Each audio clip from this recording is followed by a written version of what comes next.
সবাই তো জানেন আজকে ৩০শে মে, এটা আবার কে না জানে? সবাই জানে। কিন্তু কেন বলছি? আজকে হচ্ছে বিশ্ব আলু দিবস, ৩০শে মে।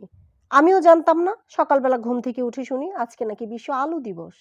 আমরা বাঙালিরা ৩৬৫ দিনে ৩ বেলা আলু খাই। ভাজিতে আলু খাই, তরকারিতে আলু খাই, নানানভাবে আলু খাই। এটা করতে আবার দিবস লাগে? সে যাই হোক, তারপরও আমি ভাবলাম এই আলু দিবসে আলুকে আরো স্মরণীয় করে রাখার জন্য কিছু করে রাখা যায় কিনা। তো সেই চিন্তা ভাবনা থেকেই আজকে আলু দিয়ে একটা রেসিপি করব, সেটা হচ্ছে পটেটো চিজ বল। এটা কিন্তু খুবই ইজি একটা কাজ। তেমন কিছুই লাগে না। গোলমরিচ লাগে, লবণ লাগে, একটু ব্রেড ক্রাম্ব লাগে, ডিম লাগে আর মোজারেলা চিজ লাগে। আর বানানো যে কি ইজি সেটা তো বলারই না। তো চলেন দেখি কিভাবে কি করি। আর এটা বানিয়ে কিন্তু অনেকদিন পর্যন্ত ফ্রোজেন করে ভেজে খাওয়া যায়। বাচ্চারা ওই জিনিস কিন্তু প্রচণ্ড পছন্দ করে। আগেই দেখিয়েছি ৫টা আলু নিয়েছিলাম মিডিয়াম সাইজের। তারপর এগুলোকে লবণ দিয়ে সুন্দর করে সেদ্ধ করে নিয়েছিলাম। এখন এটাকে একটা ম্যাশার দিয়ে খুব ভালো করে স্মুথ ভাবে ম্যাশ করে নিব।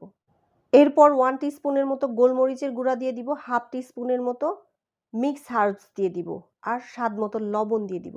এরপর এগুলো সুন্দরভাবে হাত দিয়ে ভালো করে দলাই মলাই করে মেখে নিব আর ডোগুলোকে সুন্দর করে আকৃতি দেওয়ার জন্য ভাগ করে নিব।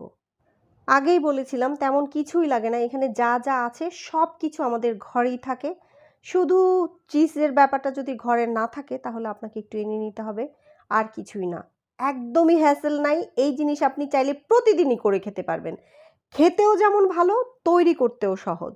আর বাচ্চারা তো এটা খেলে রে ভাই কি যে খুশি হয় বলার মতো না। করে খাওয়ায় দেখেন, প্রমাণ পেয়ে যাবেন। এরপর আর কি, শেপ দেওয়া বলগুলোকে ডিমের মধ্যে গোসল করাবেন আর ব্রেড ক্রাম্বস দিয়ে মাখায় নিবেন। হয়ে গেল। সবগুলো এভাবে করে নেবেন। আমার ৫টা আলু থেকে মোটামুটি ২০টা বল হয়েছিল। তো আমি সবগুলো আজকে ইউজ করব না, ফ্রোজেন করে রেখে দিব। এই পটেটো চিজ বলগুলো কিন্তু আলুর চপের পরিবর্তেও রোজার সময় ইউজ করতে পারেন। আপনার অনেক সময় বাঁচিয়ে দিবে এবং খেতেও কিন্তু কোনো অংশেই কম না। করে দেখতে পারেন। এরপর আর কি? এরপর আপনার আর কোনোই কাজ নাই। একটা কড়াইয়ের মধ্যে ডুবা তেলে এটা ভেজে ফেলবেন।